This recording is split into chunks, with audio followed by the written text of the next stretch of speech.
નમસ્કાર દર્શક મિત્રો, સત્યનો અવાજ ન્યૂઝ ચેનલમાં આપ દર્શક મિત્રોને હાર્દિક સ્વાગત છે। ઉમરગામ તાલુકાના ભીલાડ નિરંકાર સંસ્થા દ્વારા સ્વચ્છ જલ સ્વચ્છ મન સાફ સફાઈ અભિયાન હાથ ધરવામાં આવી, જેમાં ઉમરગામ તાલુકાના ધારાસભ્ય શ્રી રમણ પાટકર સફાઈ અભિયાનમાં જોડાયા।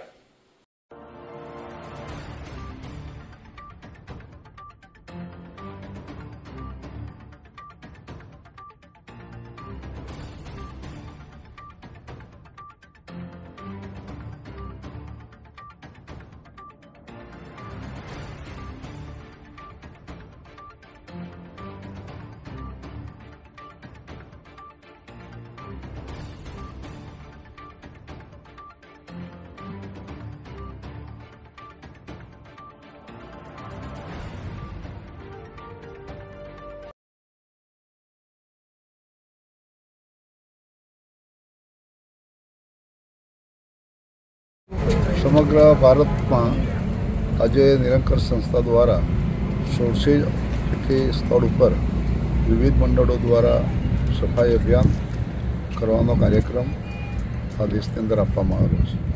ઉમરગામ તાલુકામાં પણ 3 મંડળો છે, દેહરી,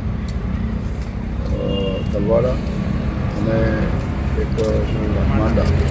આ 3 જગ્યા પર નિરંકાર સંસ્થા દ્વારા આજે સફાઈ અભિયાનનો ખૂબ સારો કાર્યક્રમ થઈ રહ્યો છે।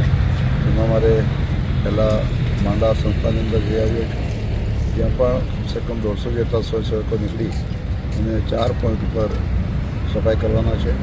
અને એ જ પ્રકારે અહીંયા પણ ભીલાડ અને અંકલાસ અને ધનોડી આ મળીને 4 જગ્યા પર તલવાડા સંસ્થાને પણ સફાઈ અભિયાનનો કાર્યક્રમ આપવામાં આવ્યો છે।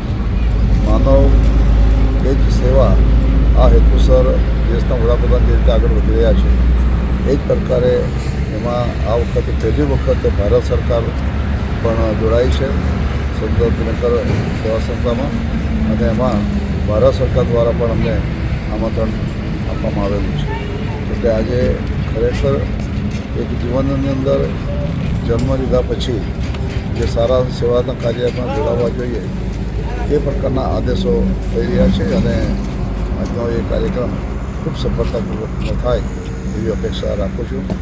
આ સંસ્થાના વડા માન્ય શ્રી લામોભાઈ અને એમના સાથે સહયોજકો આ સેવામાં કામ કરી રહ્યા છે ભીલાડ ખાતે, જેનો મને ખૂબ આનંદ છે। ભારત માતા। આજના કાર્યક્રમ વિશે માહિતી આપો, શું છે આજનો કાર્યક્રમ? આજે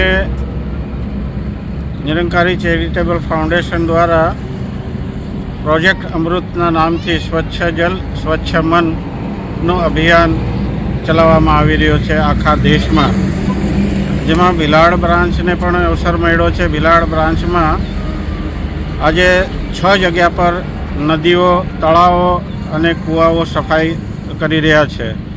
એનો મકસદ એક જ છે કે સંસારને પણ એ પ્રેરણા મળે કે પોતાનું ગામ, પોતાનો એરિયા સ્વચ્છ રાખે, પાણી સ્વચ્છ રાખે, જેથી પ્રદૂષણ રહિત મુક્ત થઈ જાય, પ્રદૂષણ ન ફેલાય। અને પ્રદૂષણના કારણે આ બીમારીઓ પણ વધારે ફેલાતી હોય છે। એના કારણે એમનો એક સ્લોગન આપ્યું છે કે પ્રદૂષણ અંદર હોય કે બહાર હોય, બંને હાનિકારક છે। એ મકસદથી નિરંકારી મિશન આખા દેશમાં આજે 1600થી વધુ જગ્યા પર નદી નાળાઓ સાફ કરી રહ્યા છે। અને સદગુરુ માતા સુદીક્ષાજી મહારાજનો આ અભિયાન આખા વિશ્વમાં ચાલી રહ્યું છે। મકસદ એટલું જ છે કે તંદુરસ્તી રહે તો જ આ સંસાર સુરક્ષિત રહે અને દેશ પણ સુરક્ષિત રહે।